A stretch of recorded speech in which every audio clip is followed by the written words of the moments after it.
Olá pessoal, tudo bem? Eu acabei de fazer uma live sensacional com um novo talento do direito processual do trabalho, o magistrado e professor Felipe Bernardes. E eu vou, já engatando aqui, ter a oportunidade de fazer uma segunda live com uma criatura sensacional, uma jovem professora também, que domina tudo de direito material e processual do trabalho, que é a professora Carolina Tupinambá. Né? Ela é minha confreira na Academia Brasileira de Direito do Trabalho, uma das mais jovens, né, participantes da academia, e tem um grande talento também no magistério. E aí eu estou pedindo aqui, já disse para ela entrar, e eu quero mandar um abraço aqui, enquanto ela não entra, para todo mundo que está nos assistindo. Em especial, estou vendo aqui a doutora Elisa Tavares, do TRT da segunda região, fiz uma live sensacional com ela. Estou vendo aqui também, Catuxa Bastos, grande figura, grande contrabaixista baiana, está assistindo minhas lives também. Estou feliz em ver tanto. Olha a Carol aqui, já estou vendo Carol. Vou chamar a Carol aqui para transmitir. Já estou chamando Carol, é só você aceitar. Oi, ela aí. Aí, Tudo bem? Seja bem-vinda, Carol. tudo bem, querido? Que bom, minha querida. Que bom a gente fazer essa live junto. Eu estava dizendo que eu estou fazendo uma dobradinha de dois grandes talentos do novo direito do trabalho, do direito processual do trabalho. Falei com o Felipe Bernardes agora há pouco, disse que vai assistir Ele é também. ótimo. Ele é ótimo, muito preciso, realmente uma pessoa assim, um talento muito simpático também. E hoje eu vou ter o prazer, a honra, a satisfação, o privilégio de fazer uma live contigo, que é também minha jovem confreira na Academia Brasileira de Direito do Trabalho, um talento. O que a gente vai falar aqui é uma live bem aberta, horizontes do direito do trabalho. A gente abriu, vou colocar aqui, horizontes do direito do trabalho. Né? Aqui, Eu não sei fazer esse negócio de fixar o tema, menino. Eu vou lhe ensinar. É muito simples. Quando você tiver... Só dá para fazer quando você for a protagonista da live. Aí você digita o nome embaixo, como fosse fazer um comentário. E aí depois clica no comentário e vai apresentar fixar comentário. Pronto. Aí ele fica direto. Aí é ótimo, porque o pessoal vai entrando, né? E aí, porque é meu seguidor, seu seguidor, ou fica assim. E aí fica assim, qual é o tema da live? Já está aí, o pessoal já fica sabendo. E já antes que o pessoal já pergunte, já digo, olha, gente, essa live vai ficar salva aqui no meu perfil, né? Nas próximas 24 horas, como permite o Instagram. A gente vai fazer o download e vou colocar no canal Pamplona, né? Que é meu canal no YouTube. Então, primeira tarefinha para todo mundo. Sigam aí os dois nos dois canais do YouTube. O canal Pamplona e o canal Papeando com Pamplona. Porque tem muito material. Eu tô numa maratona de lives. Essa live com Carol é minha 77ª live. 77. Mentira!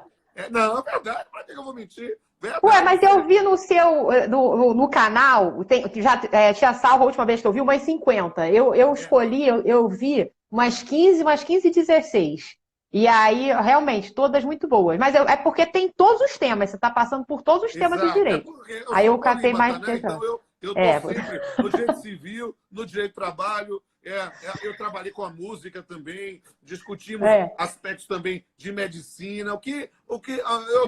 Eu tô numa fase cada vez mais querendo participar, porque acho que é a minha forma de servir à cidadania. Ou seja, nós estamos hoje em isolamento, em confinamento, e a forma de trocar impressões com pessoas de todo o Brasil e de todo mundo, né? Eu aqui, o doutor Luiz Cláudio Madeira, eu fiz uma live com ele tem participado de várias aqui com a gente, está lá em Portugal, né? Fiz ontem uma em Timor-Leste, fiz lá, o nosso colega Luciano tem feito também na Espanha, as internacionais, Exato. Boas. Então, é uma forma da gente interagir, né? E seguindo aquela máxima de Gandhi, que é uma máxima da minha vida, né? Quem não vive para servir, não serve para viver. Então, a minha ideia é que eu quero viver servindo.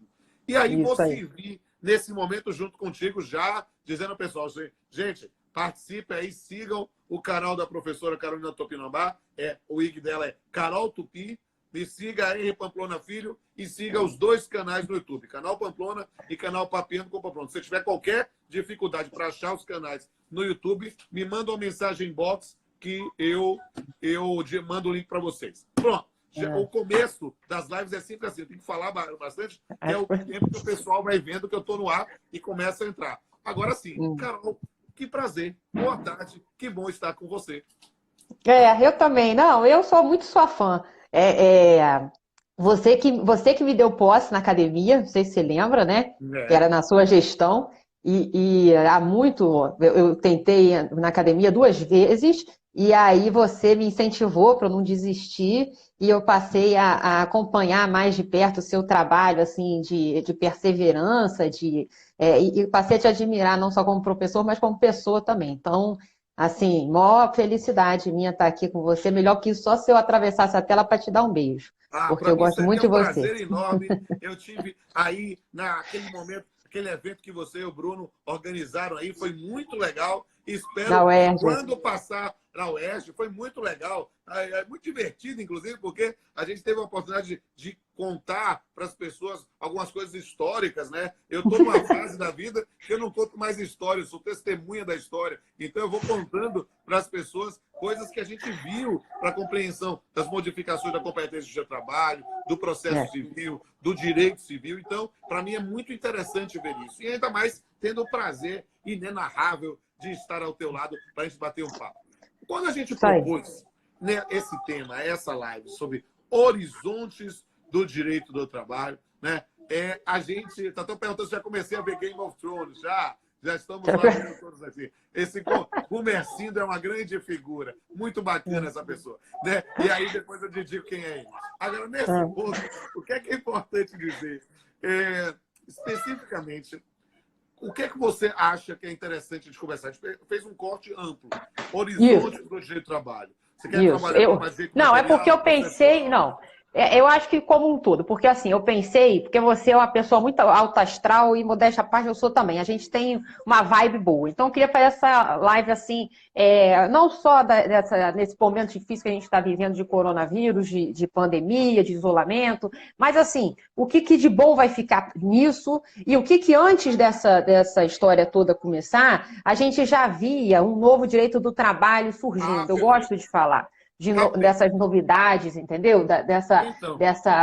E não só no direito do trabalho, como as formas de solução desses conflitos capital-trabalho. Então, assim, esses novos horizontes que se apresentam no direito, no processo do trabalho, têm me interessado muito. Eu tenho orientado muito as pesquisas nesse sentido na pós-graduação da UERJ, da Unirio, e aí seria mais ou menos esse start aí que eu queria te propor. Entendi. E nessa linha, deixa eu dar um pitaco lá de começo. Na verdade, eu fiz várias, não somente lives, mas fiz mesa virtual com a Vólia, com o Renato Saraiva, com o Calvê, com a Rafaela Sionek, com o Rafael Enzé, com uma turma muito boa aí em mesa. Devo fazer mesa virtual aí com o Luciano, com o Danilo, com a Andréa, com o Caio. Tem muita gente boa de fazendo em várias formas. E uma das coisas que eu tenho destacado, Carol, é o seguinte. Com a reforma trabalhista, com a Lei 13.467, nós vivemos um período em que as pessoas estavam achando que o direito de trabalho, e talvez estivesse mesmo, estivesse desprestigiado. Eu via isso nos cursos de pós-graduação Lato Sensu ou nos cursos preparatórios para o exame da ordem, as pessoas dizendo que não estavam mais querendo investir no direito do trabalho, porque ele estava, por sua expressão de coroa, estava démodé, estava ficando fora de moda, né? E, na verdade, para mim, que estou na Geotrabalho, Carol, desde 92, né, contando meu tempo de servidor, é muito tempo. E, nesse ponto, eu posso lhe dizer que eu não posso disfarçar uma sutil ironia, né, ao ver que aquelas pessoas que diziam que a CLT não servia para nada, era uma norma fascista, velha, que tinha que ser revogada, que era de outro mundo, né? Nos primeiros momentos dessa crise pandêmica, quase pandemônica que a gente está vivendo, né? A primeira foi se valer da CLT, querer falar da força maior do 502, 503, querer falar do ato de autoridade do 486. Na verdade, o que é que aconteceu? Está surgindo um novo momento para o direito do trabalho. Vou dizer, é um momento de resgate, de valorização da disciplina jurídica das relações de trabalho. Por quê? Porque com a primeira lei sobre a pandemia, a 13979, só aquele dispositivo que dizia que a ausência por causa do isolamento ou da quarentena não era falta justificada, era falta era falta justificada, não era falta injustificada, já fez com que a gente tivesse que explicar para o cidadão a diferença de suspensão e interrupção, quem pagava até quando, não sei o quê. Veio a MP 927, 928, 936, 944, 945, 946, veio aí o Corona Voucher, veio um monte de aspectos relacionados ao trabalho humano. E, de repente, a gente vê voltar com toda a força o protagonismo do direito do trabalho. Eu tenho, inclusive, Carol, me permita lhe tratar quase como uma padawan e eu como um mestre Jedi, né? Aqui, que dizer, minha querida, que a gente tem que ter, inclusive, cuidado com as palavras, sabe? Eu não deixo ninguém falar que nós estamos vendo um renascimento do direito do trabalho, porque ele nunca morreu. Nós estamos vendo uma revalorização, uma retomada do protagonismo do direito do trabalho. Isso é sensacional. Por quê? E aí eu vou fazer isso para deixar você falar à vontade agora. Né? Por quê? Porque é uma retomada de protagonismo no campo das relações jurídicas de direito material, com toda essa profícua produção normativa consubstanciadas em MPs, com a discussão sobre o Supremo Tribunal Federal, tantos aspectos, mas também, minha amada, do ponto de vista processual. Porque eu bati um papo maravilhoso com o Felipe sobre aspectos relacionados à ação civil pública, sobre destinação de verbas, sobre a questão do cumprimento dos acordos, sobre audiências virtuais. Tudo isso tendo o seu trabalho como protagonista. Eu vou fazer uma live nos próximos dias com o vice-presidente do TRT da 4ª Região, que é Rio Grande do Sul, que é o Francisco Roçal de Araújo, um juiz muito íntegro, um professor universitário sensacional, tem um livro sensacional sobre boa-fé no direito do trabalho, né? E ele é o atual vice-presidente, então responsável pelos dissídios coletivos. Eles fizeram, Carol, você não imagina o que eles fizeram. Sensacional.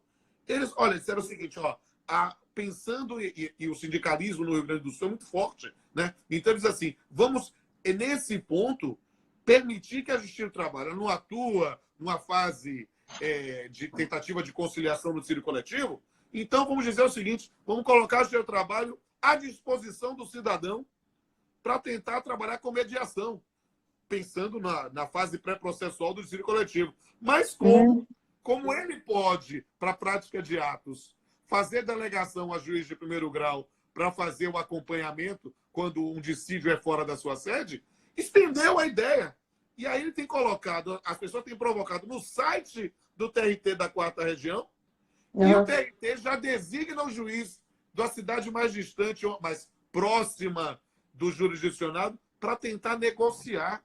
Eles têm conseguido, né, acordos coletivos ou convenções coletivas com uma atuação, não é bem uma mediação no sentido formal, porque o juiz não estaria no processo, mas sim como se fosse uma fase pré-processual de um dissídio coletivo que nunca vai ser ajuizado, porque se resolve na autonomia da vontade e com o que é mais importante, a autonomia da vontade, respeito de forma idônea. Ou seja, porque o grande medo dos acordos em geral é uma distorção, é um desvio de finalidade. Ou seja, nesse ponto, eu confesso a ti, mais do que nunca, eu nunca perdi o orgulho do seu trabalho, mas está me dando assim, sabe, uma coceira para dizer que orgulho de fazer parte dessa instituição, sabe? E nesse ponto, no protagonismo do direito material e do processual. Carol, fiz todas as introduções possíveis e imagináveis. Provoquem-me. Não, mas é isso, amor. É porque o que vem à tona de início são as relações de trabalho, dúvidas trabalhistas, leis trabalhistas, porque direito de trabalho é vida, Rodolfo. Eu escolhi esse troço, você escolheu esse troço também, porque todo mundo se relaciona de uma forma, um servindo para o outro, um prestando, seja o que for para o outro. E eu acho que o direito de trabalho é muito maior do que o direito do emprego em si que a gente estuda, entendeu? Quando a gente fala de CLT, isso eu acho que é uma coisa que está vindo. O que eu acho que está vindo? Vamos organizar o pensamento. Assim, um pouco antes desse choque da Covid e tudo, que você já via um movimento muito forte de trabalho de novas tecnologias, introdução de novas tecnologias, novas formas de relacionamento. Por quê? Porque essa geração Y, Z, WX está entrando no mercado e eles não querem saber quem é chefe, negócio de subordinado, entra chutando a porta de chefe. Então, essas novas formas de relação de trabalho que está vindo, a globalização, porque o sujeito trabalha aqui e o tomador de serviço está na China, está na Indonésia. Então, assim, todos esses influxos da realidade vinham impactando, e porque direito de trabalho é vida, vinham impactando a vida mesmo. Então, esse direito de trabalho de antigamente, essa concepção que a gente tinha, né, lógico, uma visão, uma estrutura coletiva de inimizade entre capital e trabalho, isso está tendo que ser reinventado, repensado. Né? Porque, primeiro, que não se coloca de forma tão extrema. E a maior lição que a gente está tirando disso é esse período de coronavírus, que a gente realmente identificou uma zona de confluência e não de conflituosidade entre interesses. O que o pessoal quer? Quer sobreviver, quer renda. Né? Isso você sempre viu empregado inimigo de empregador, mas agora não, e nem sempre será assim. Então você vê espaços colaborativos, você vê zona de confluência de interesses. Então esse direito do trabalho dicotômico, ele tem que ser repensado. Esse direito do trabalho, que na verdade era um direito do emprego, tem que ser repensado, porque ou você tá nesse circuito fechadinho da CLT, e aí você tem esse maravilhoso mundo da CLT, e aí a sua hora de noite vale mais, é um sucesso, e tudo que for bom adere a você, que é uma maravilha, ou você é o quê? Um PJ, um terceirizado, um autônomo. Um motorista de Uber, um entregador do iFood. Exatamente. E aí você vai ser uma fraude, uma precarização, né? Um monstro do terror, das neves. Então, ao invés de a gente ficar nesse discurso mesquinho de ou você é tudo ou você é nada, a ideia seria você repensar esses desafios do direito do trabalho para incluir proteção estatal, para incluir regulamentação, para essa periferia do direito do emprego, que na verdade nada mais é do que o direito do trabalho. Então, o que tem se mostrado como tendência? E o que eu acho que vai ficar um pouco o tal do novo normal no direito do trabalho. Sim. Uma coisa legal que eu acho vai ser, você vai estar super à frente, super in. Por quê? Porque eu acho que uma das heranças dessa pandemia toda é uma sinergia muito grande do direito do trabalho com o direito civil. Não só em termos de essa catalogização da força maior, do ato do príncipe, quando a gente vai investigar a boa-fé do aproveitamento de todas essas ferramentas que as MPs estão dando para os empregadores, e aí você não pode imaginar que o empregador consiga isso, né, como um atalho, como um gancho para obter maior lucratividade. Você vai ter que se imiscuir, investigar como é que se diz? A boa-fé objetiva desse tipo de tratativa. Então, assim, essa contratualização, essa investigação de vícios de consentimento num espaço que você está reconhecendo muita autonomia de vontade das partes, eu acho que isso vai ser um legado, uma pegada aí dessa pandemia. Outra, um direito do trabalho mais solidário, né? De divisão. Então, assim, o princípio da solidariedade é uma coisa muito assim... abstrato, né? Abstrato e tudo mais, mas está expresso na Constituição, Jesus. Então, eu acho que tem uma tese, uma tese, esqueci o nome, Bruno Stiger, sei lá, que é o papel constitucional do direito da solidariedade. E aí coloca assim, bem objetivando as aplicações que o direito da solidariedade, que o princípio da solidariedade já teve em jurisprudência da Corte Europeia, da Corte Americana de Direitos Humanos. anos, bem, bem legal. Eu acho que isso também pode ser uma boa herança desse direito do trabalho. Outra coisa que me parece também que veio para ficar são as novas formas de solução de conflitos nas relações de trabalho. Por quê? Porque a gente está acostumado, o Brasil é muito de expelir o conflito pela justiça do trabalho. A gente nunca teve uma conversinha no chão de fábrica. Por quê? Porque já imagina que o sujeito vai estar com a espada na cabeça, com a arma apontada para o peito. Então, assim, sempre se desnaturou muito facilmente esse diálogo, né? Sempre se descredenciou muito esse diálogo. Então, não só a gente está sem tempo de judicializar, porque, né, o tempo da judicialização, o sujeito morre de fome, porque a gente está vivendo um estado de emergência, como a gente está descobrindo que é possível haver um ponto de equilíbrio de interesses.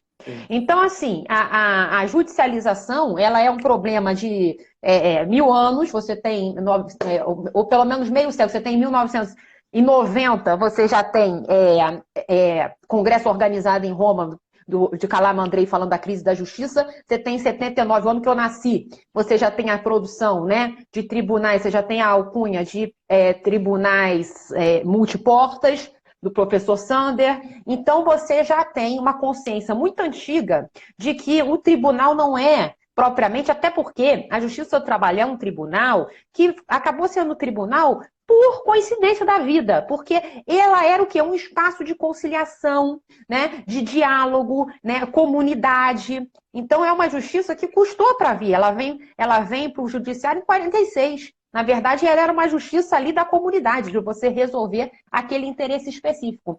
Então, acho que isso pode ser muito resgatado, essas novas formas de solução dos conflitos. Isso era uma tendência já boa com a reforma. A reforma não só traz espaços de negociação individual, né, que está meia dúzia, metade está tudo no Supremo para ver se vai valer ou se não vai valer, mas, enfim, você tinha banco de horas individual, você tinha intervalo de amamentação para negociação individual, você tem questão de homologação de acordo, você tem rescisão acordada entre as partes, então você já tinha um espaço, e você tem um espaço negociado coletivo que é lindíssimo, que é a ideia da vida do mundo do direito do trabalho, que eu acho, assim, que é o que mais me seduz. Então, que o Supremo já vinha dando uma importância muito boa, um prestígio muito bom, que aí vem com o 611A e B, né? E eu acho que também, então, essas novas formas de solução de conflitos, o princípio da solidariedade, a aproximação do direito do trabalho com o direito civil, são tendências muito fortes que vão desnaturar um pouco o que a gente tinha de concepção de um direito do trabalho muito linear. Os novos formatos de prestação de serviço. Por exemplo, quem é que vai pegar avião agora para fazer reunião em São Paulo, Jesus? Que eu fazia toda semana que eu pegava avião para ir para não sei aonde. Não ser palestra, acho que ainda vai ter. Né? Porque é bom a gente ficar, né, receber um abracinho quando acaba a palestra, ainda é bom. Aluno ainda é bom, né? Isso aí que eu fico... eu não aguento mais esse negócio da gente ficar preso em casa. Mas fora isso, essas plataformas de Zoom, você faz uma reunião em São Paulo 2 horas da tarde, outra em Santa Catarina 3 horas da tarde. Então, assim, é maravilha de Deus. Então, quem é que vai agora? Dando a complementação nesse tópico, é justamente... Nós vamos ver uma fase, nós já estamos vivendo uma fase de superação de preconceitos com o uso da tecnologia. Note, você ensina numa universidade pública e numa universidade particular, confere? Como eu. Então, perceba como havia no campo, às vezes, e ainda há, às vezes, na universidade pública, né, uma resistência aos cursos EAD, a resistência a esse tipo de ensino à distância, e de repente a universidade privada sempre está passando na frente da pública para dizer, olha, preciso estabelecer, porque eu dependo de uma relação contratual, então eu preciso estabelecer uma forma de ensino remoto. E de repente a gente vê, com todas as dificuldades, que o bicho-papão não era tão feio assim. A gente está se adaptando ao novo mundo, mas o fato de estarmos hoje só pensando na relação de trabalho no magistério, mas puxando a todas as outras formas de negociação, nós estamos abrindo nossos horizontes para a tecnologia. Eu digo isso, Carol, porque eu sou um pouquinho mais velho que você. E quando eu comecei na magistratura, as pessoas achavam estranho, né, o fato de eu fazer tudo no computador, porque eu tinha colegas que ainda faziam sentença à mão. Né? Então, eu digo, olha, há momentos em que os dinossauros caem. E nesse Acabou ponto, isso, pelo amor de Deus. vai ter uma aceleração da aceitabilidade dessas novas formas de tecnologia. Né? Eu estava conversando com o Felipe na live anterior justamente sobre a audiência virtual. Nós temos muitos dedos, muitos receios sobre essa audiência virtual, mas é o caminho. Ou seja, a gente fica discutindo, será que vai garantir a idoneidade da testemunha? Será que a testemunha não vai estar com alguém lá? Será mesmo que a testemunha que está lá presencial na frente do juiz não está também forçada? Ou muitas vezes se sentindo constrangida? Então, talvez esse campo de repensar e imaginar, ou abrir preconceitos, ou superar essas resistências, pode ser interessante. Né? E a gente vai ter que pensar realmente no ponto do uso da tecnologia sem tentar precarizar a qualidade. Esse é o grande desafio. Isso, porque você tinha muito esse estigma, né? Quem faz cursinho de EAD é o sujeito que não quer nada com a vida, né? Não tem profundidade. Acabou isso, gente. Isso não tem mais lugar no mundo, esse tipo de coisa. Tá pensando a gente estava pensando num direito de trabalho em que as pessoas eram. Quem é que era o partidão, assim, da minha geração, né? Quem é que o vovô queria para pegar para casar? O empregado da Petrobras, né? O emprego, um negócio assim. Acabou esse negócio de emprego, Rodolfo. Não tem mais emprego. Que emprego que vai ter, meu Deus? Quem não tem qualificação não consegue, porque está todo mundo desempregado. São 14 milhões e vai dobrar. Dizem que vai dobrar esse ano. Quem é super qualificado não aguenta. Porque se você ganha R$100, 11 tu dá para o INSS, 27,5 você dá te sobra 70 pratas no bolso. Então o cara quer ser pejotizado, o cara quer ser não sei o quê. Então, assim, tem que se pensar, e aí eu pego, não, ele é PJ, então ele é PJ, é fraude, é empregado, porque tem subordinação. Eu acho que a gente tem que abrir a mente para falar assim, bom, vamos regulamentar esse troço. O PJ que não é empregado, ele tem que ser alguma coisa, não pode ser a alternativa ser empregado ou ser uma fraude. Então, você vê que tem alguns professores já falando, o professor Adrian, falando já do movimento de deslaboralização. O pessoal não quer mais emprego, não necessariamente. O que está surgindo? Está surgindo o piloto de drone, o fazendeiro urbano, o designer de lixo, o gestor da energia limpa, o pessoal das lotecs. Então, assim, aí você vai falar assim, não, eu quero que você seja, nesse mundo líquido de Deus, empregado, porque empregado, patrão, vem de pai, gente. O povo não quer casar, o povo quer a vida assim, ó. Ninguém se prende a nada, Rodolfo. Então, assim, a relação de emprego é uma relação de muito comprometimento. Isso tem a ver, por isso que eu gosto de ler trabalho, porque isso é psicologia pura. Quem é que quer compromisso nessa altura? Uma pessoa que você vai ajudar para ela quando ela tirar férias, ficar descansando, você paga ela mais um dinheiro para ela poder comprar um algodão doce. Isso é bonito, mas o mundo não tem musculatura para suportar esse negócio mais. E eu acho que é muita hipocrisia nossa falar assim, não, vamos passar esse elefante debaixo da porta de qualquer jeito. Esse homem é empregado, Uber é empregado. Eu acho que a gente tem que pensar o seguinte, como começa o movimento de flexi-segurança na Europa, olha, gente, tem o pessoal que é economicamente dependente, mas que não é subordinado como a gente conhecia. A gente quer proteger esse cara, né? O que eles chamam de iPros. É o trabalhador economicamente dependente. Então eu quero reconhecer a necessidade de protegê-lo sem precisar dizer que ele é empregado. E aí eu acho que o Estado não pode virar a cara para esse sujeito porque falar, não, vamos tentar, joga ele lá na Justiça do Trabalho para ele pedir vínculo. Porque ele fica com o ônus inteiro para provar que ele trouxe uma prova difícil de fazer, e muitas vezes ele não é empregado mesmo, cá entre nós.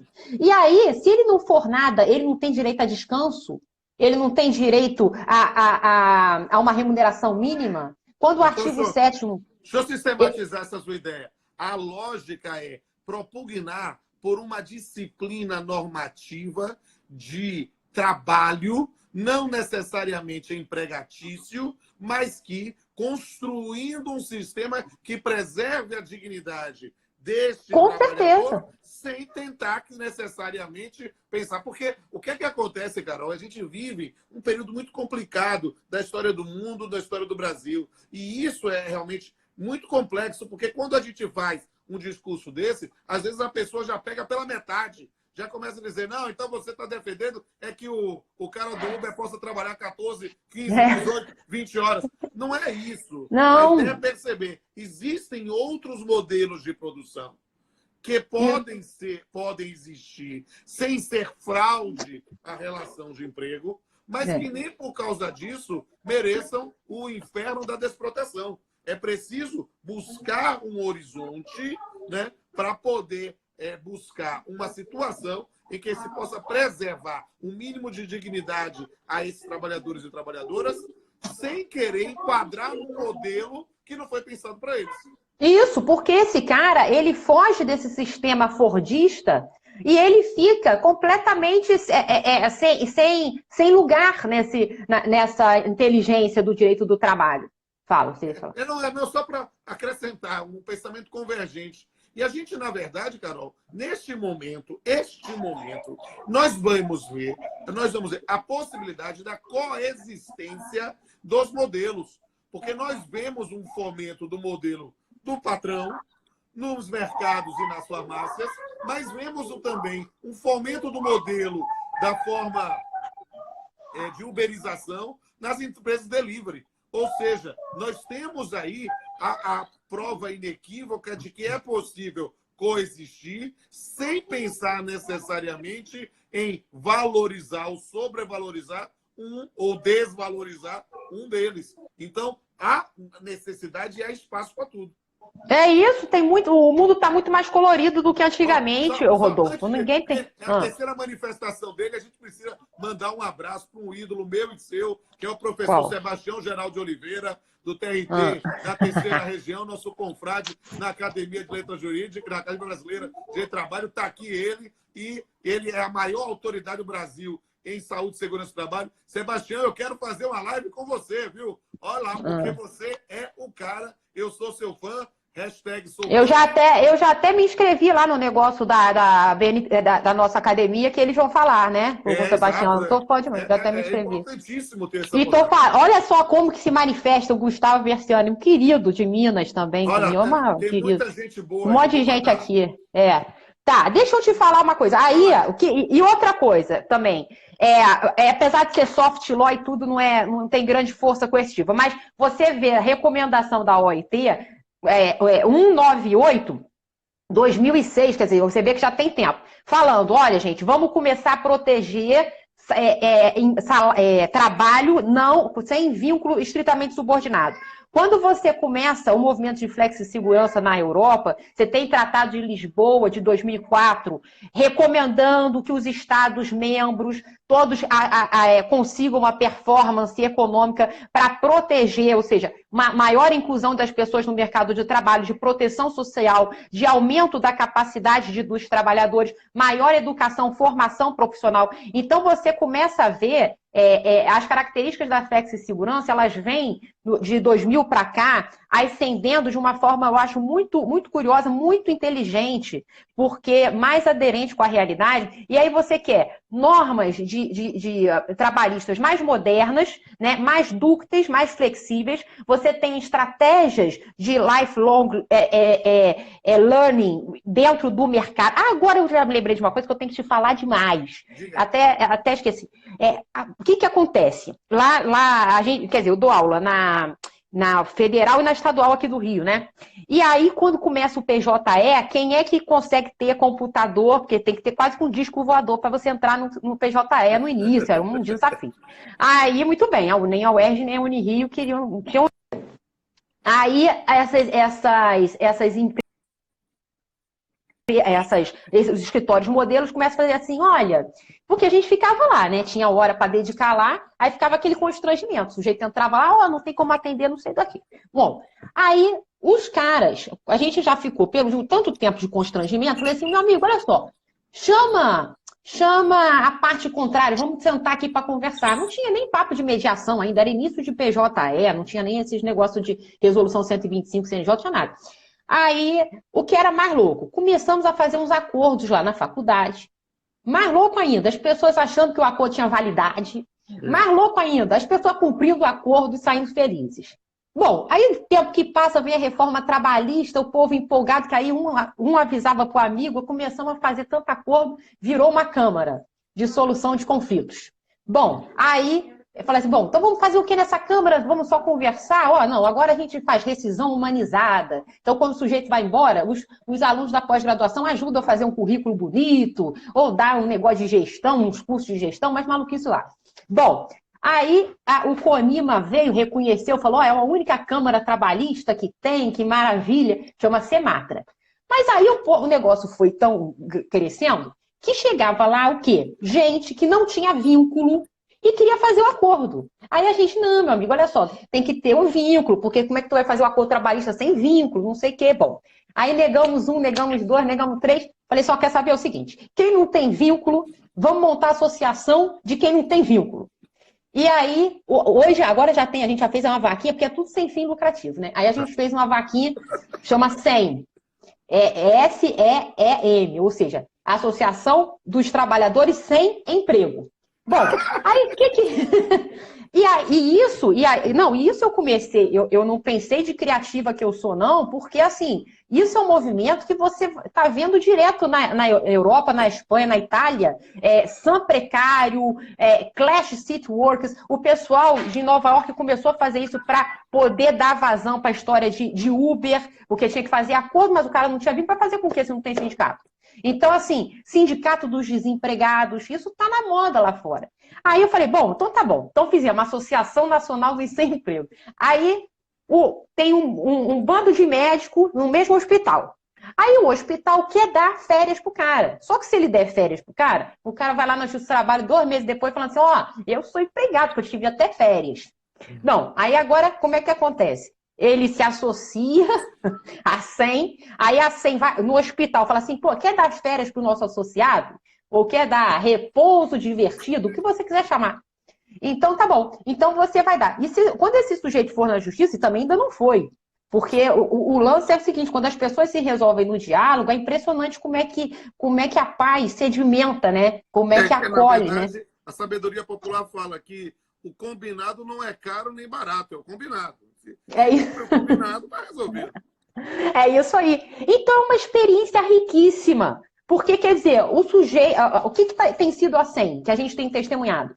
Um espaço de autorregulamentação de um direito do trabalho que o Estado ainda não acolheu. Quando o Estado fizer lei para esse troço, tudo bem, aí acabou. A gente não faz negociação coletiva porque não é sindicato. A gente faz um contrato coletivo. Olha, você sabe que eu estou vendo aqui várias ideias aqui em cima da sua manifestação. Eu estou pensando, eu, por exemplo, que atuo e tenho muito contato com o pessoal da música. E aqui na Bahia, a questão, como no Rio, a música é muito importante. Então, nesse ponto, os músicos que nesse momento eram tudo contratados dessa forma, para gig, para uma prestação de serviço, estão desamparados e era uma situação que poderia se resolver, alguma coisa muito interessante.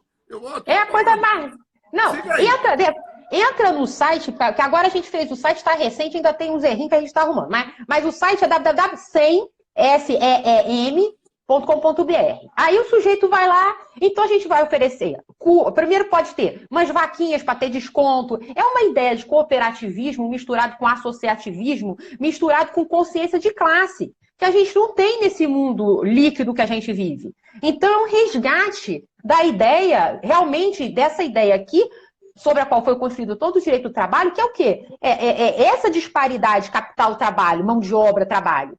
Então, assim, eu fico até arrepiada de falar, eu acho que é um negócio muito bonito. Quando saem os acordos, Rodolfo, você fica feliz pra caramba, porque você fala, pô, resolvemos a vida do cara sem ele judicializar. E ele queria... Porque às vezes outro dia foi um pessoal lá que era dos médicos a gente fez de médico, a gente já fez de salão, de beleza, porque isso também tem, ó.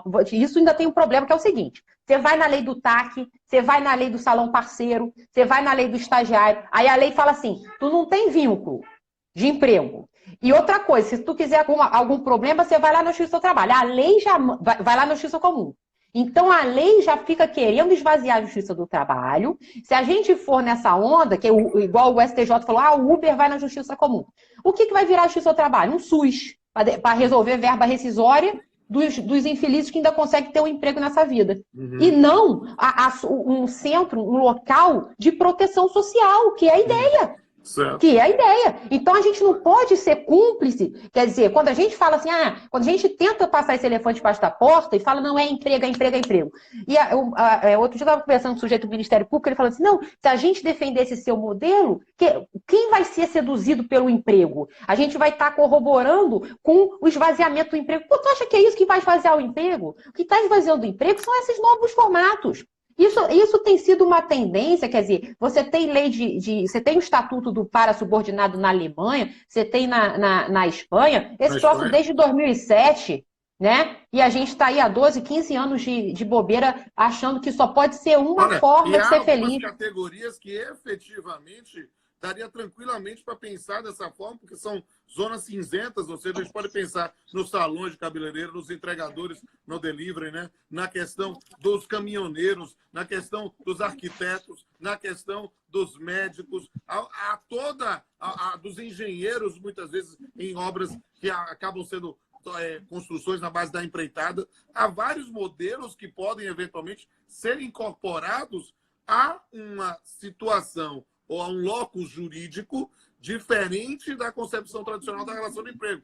Não necessariamente para dizer que acaba a relação de emprego, mas ela ser apenas mais uma das múltiplas formas, sem ter prestígio de qualquer uma delas. Isso. É você oferecer um caminho para quem não conseguiu chegar até ela. Porque quem não alcança esse fantástico mundo do emprego vai ficar na sarjeta do Estado, vai ficar sem nenhuma proteção social.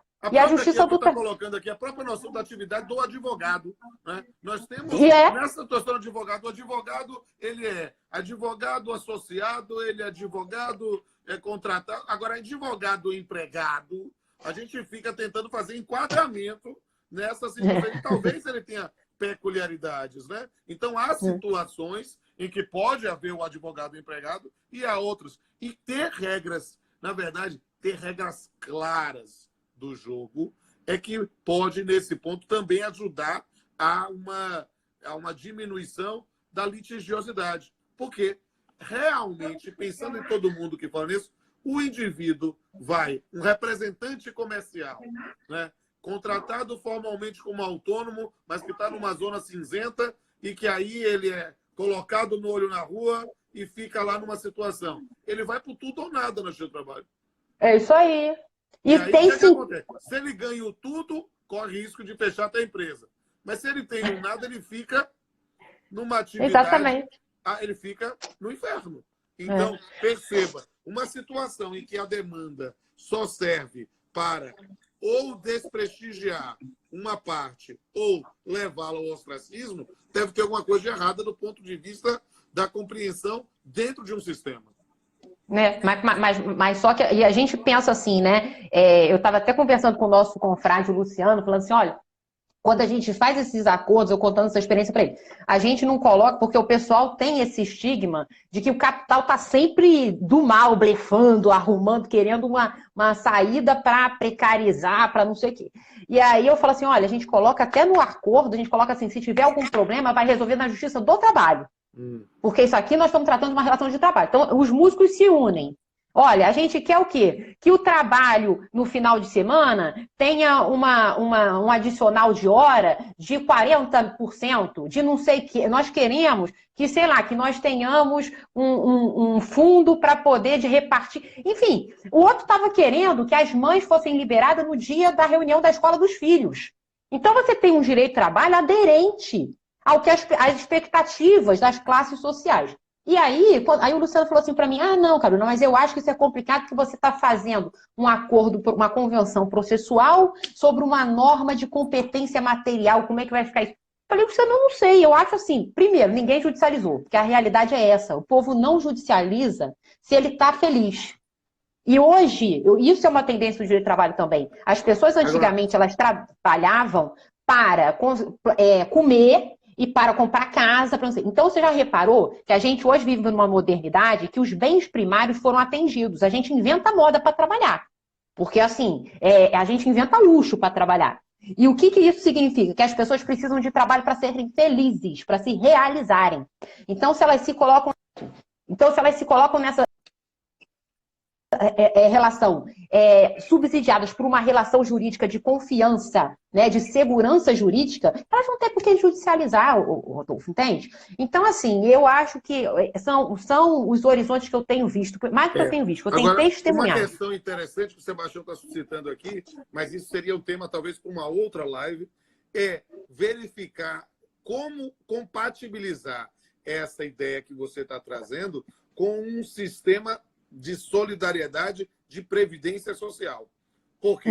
Porque, note, o sistema é cruel com o trabalhador não subordinado do ponto de vista da previdência pública. Ou acaba você com vai isso. construir na previdência privada, ou seja, há nesse ponto, e por isso que não, embora possa se solucionar os microconflitos através de soluções coletivas, há uma macro-regulamentação que precisa ser pensada de forma integrada, não somente na tutela da dignidade, na relação de trabalho, mas também no papel que a Previdência atua. Se nós vamos manter um modelo de previdência pública e como isso fica nessa relação. É um tema aí, eu estou botando só minhoca aí na sua cabeça para você pensar mais sobre o tema, porque acho que foi uma live diferente. Nós estamos aí falando há 46 minutos, então a gente tem que ir para o lado do final. Mas para dizer para mim que foi ótimo conhecer mais a sua inteligência dentro dessa linha, querido.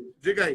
Tá bom. Não, mas eu também acho. A gente, nesse contexto que a gente tem feito de experiência, desafia muito a questão da previdência. A gente fala, a gente não vai fazer maluquice com chapéu alheio. Então, vai ter que pagar o custo alto da previdência nessa relação autônoma. Tem problema da vigência desse contrato coletivo, que a gente fica super na dúvida. Tem o problema do cara que gosta. Isso está acontecendo demais. O cara que gosta fica sabendo do contrato, aí vai se associar depois. Aí a gente, caramba, aí sabe? Então, até onde vai? Porque isso não é uma substituição processual, né? Que aí o Supremo vai interpretar, né? Então, assim, se isso vai atingir ou não vai. Tem vários desafios que a gente tem vivido aí no dia a dia, mas eu acho o mais importante destacar é que o direito do trabalho ele tem atingido uma capilaridade maior, uma consciência para além dessa dicotomia do direito do emprego. Quando o artigo 7º fala enuncia direitos, ele enuncia direito para trabalhadores, não é para empregados. Então, o Estado tem que ter consciência de que essas pessoas têm que ser protegidas. E se não forem pelo Estado, eu acho bonito esse movimento social que tem a consciência de se autorregulamentar. Então, não consigo desprezar isso, apesar de todos os desafios. Mas, de qualquer jeito, querido, foi a coisa mais linda, assim, participar a live contigo, tá? Então, assim, a felicidade. Tomara que esse troço acabe muito logo, porque, assim, eu não aguento. Eu sou a pessoa, eu gosto de apertar a bochecha, de beijar, de abraçar cliente no final da reunião. Então, não aguento mais esse negócio. Mas, pelo menos, essas lives, assim, né, dão uma matadinha da saudade da gente. Ameniza e eu espero ter a oportunidade de revê-la assim que possível. Dizer ao pessoal que gostou, que não te conhecia e está encantado, que procure aqui no Instagram, Carol Tupi. Aí vocês vão lá. Eu quero todo mundo seguindo ela para vocês terem a oportunidade de conhecer essa criatura sensacional, figuraça, que realmente traz aí um novo oxigênio no campo das estruturas, das relações de trabalho. Me sigam também no R. Pamplona Filho e dizendo que essa live vai ficar disponível aqui no meu Instagram e vai ser baixada lá no meu canal no YouTube. É o canal Pamplona e o canal Papendo com Pamplona. Se você tiver alguma dificuldade para achar o canal no YouTube, me manda uma mensagem inbox que eu mando para vocês o link. Carol, um beijo para você. Estou muito feliz de ter tido essa oportunidade. Vou mandar o link, inclusive, lá para o grupo da Academia Brasileira de Trabalho, o pessoal conhecer ainda mais esse seu talento e essa sua inteligência pulsante. Um beijo. Beijo, amor. Tchau. Tchau.